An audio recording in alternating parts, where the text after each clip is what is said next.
Bonsoir à tous, bienvenue à ce flash d'information.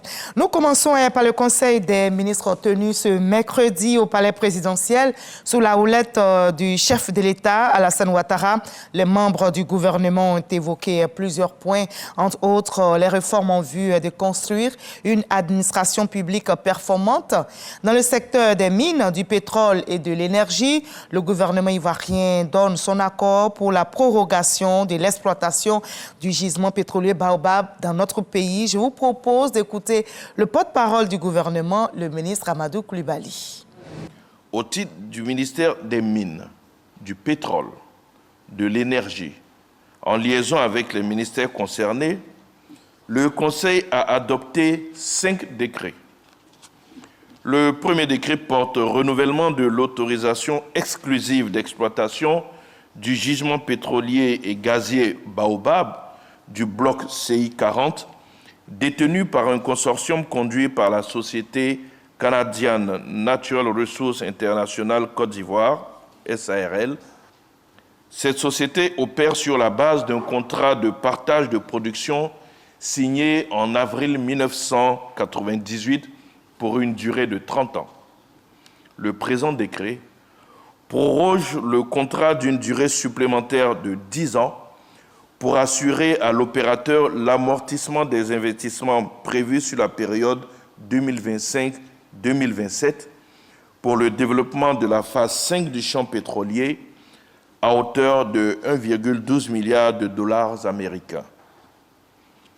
Les 4 autres décrets portent attribution chacun d'un permis de recherche minière. Leur durée de validité est fixée à 4 ans.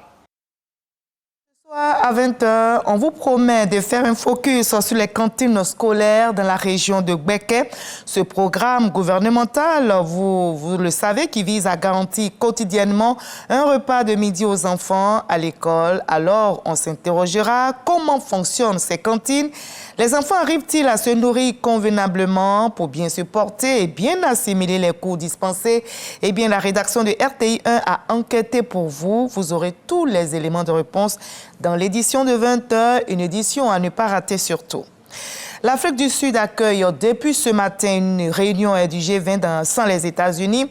Les ministres des Finances des 20 grands pays tiennent la rencontre au Cap. Le président Cyril Ramaphosa s'inquiète de l'érosion du multilatéralisme qui reste, selon lui, une menace pour la croissance et la stabilité mondiale. Pour Pretoria, dont toutes les aides ont été coupées par la Maison-Blanche, qui l'accuse de traitement injuste des afrikaners, il est vital de veiller à ce que les droits et les intérêts des personnes vulnérables ne soient pas piétinés par les ambitions des puissants.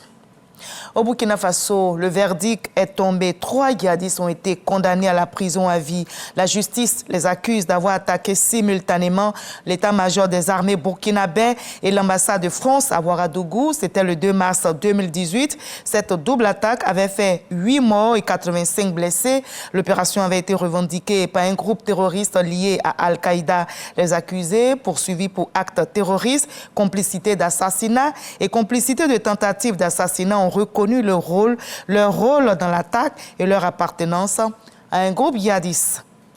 Ils sont morts en captivité. Israël leur rend donc hommage ce mercredi. Pour l'État hébreu, la famille Bibas, kidnappée lors des attaques du 7 octobre, est devenue le symbole de la tragédie des otages. Des milliers de personnes se sont rassemblées aujourd'hui, comme vous le voyez sur ces images, en Israël pour saluer le passage du cortège funéraire transportant les dépouilles de Cyril Bibas et de ses enfants âgés respectivement de 8 mois et 4 ans au moment de leur enlèvement par le Hamas le 7 octobre 2023. On se souvient, leur corps avait été restitué la semaine dernière par le mouvement islamiste palestinien dans le cadre du cessez-le-feu. Dans la paix, on se retrouve à 20h juste après ce Flash Info. Je vous invite à suivre l'info régionale pour avoir toutes les nouvelles de notre très belle région ivoirienne. À tout à l'heure.